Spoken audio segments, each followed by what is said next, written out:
He was sitting on the edge of his bed, elbows on his knees, staring at the floor as if the answers to his life were written somewhere on the tiles. His heart was racing again, the same tight, suffocating grip that had followed him for weeks. He couldn't explain why. Nothing had happened, yet everything felt wrong. The knock came again, loud this time. He looked up, confused, disoriented. He had forgotten someone was coming. The landlord? A friend? A delivery? No. It was his mother. She walked in with the spare key, took one long look at her son, and froze.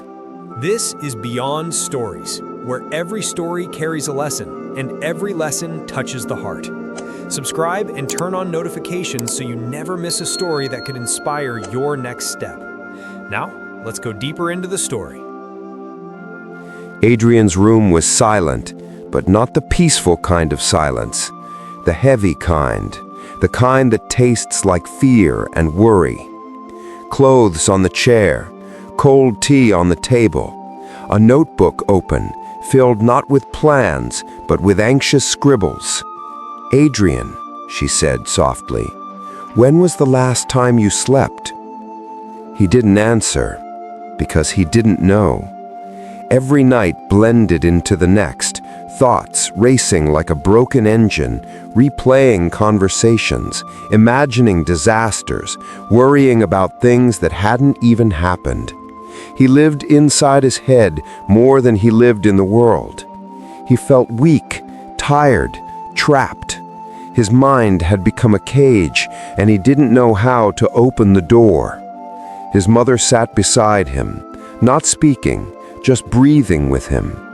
After a long moment, she whispered something she used to tell him as a child.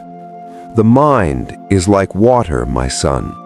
When it's troubled, you can't see your reflection, but when you let it settle, everything becomes clear." He swallowed hard, because he knew his thoughts weren't settling, they were drowning him. Later that night, after she left, he tried to sleep, but his chest tightened again. He stood up, paced back and forth, hands on his face, whispering to himself, "What if I fail? What if something goes wrong? What if I lose everything?" Every question was a fire he couldn't put out. Then something happened, something small, almost insignificant, yet powerful.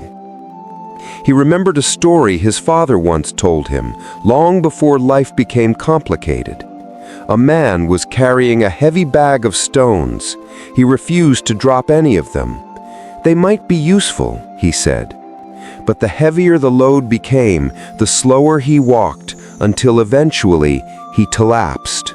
And when people opened the bag to help him, they found that most of the stones he had carried were worthless.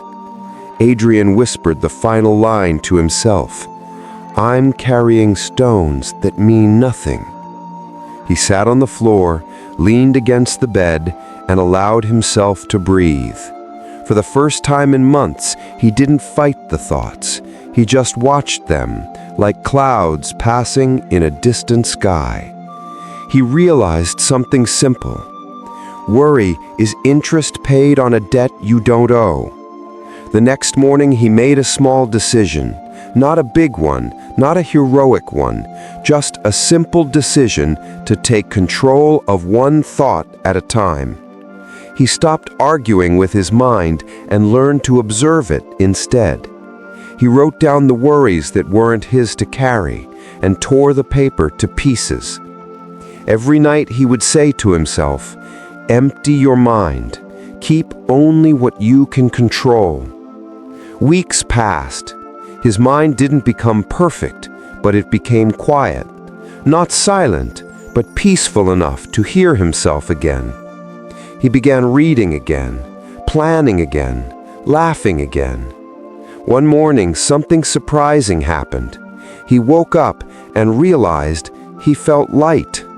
Not because life got easier, but because he finally put down the stones, and life started opening again. opportunities he had been too mentally exhausted to see. Conversations felt clearer, decisions felt easier. His thoughts felt like companions again, not enemies. Months later, a friend asked him how he managed to change. Adrian smiled and said, "I stopped trying to control the world. I learned to control the only thing that was ever mine, my mind." Then he added, "When you empty your mind, life has space to fill it with peace." So if you're holding on to worries that drain you, let this story remind you of something powerful. You cannot stop the waves of life, but you can learn to calm the waters within you. Your peace is your power. Your mind is your home.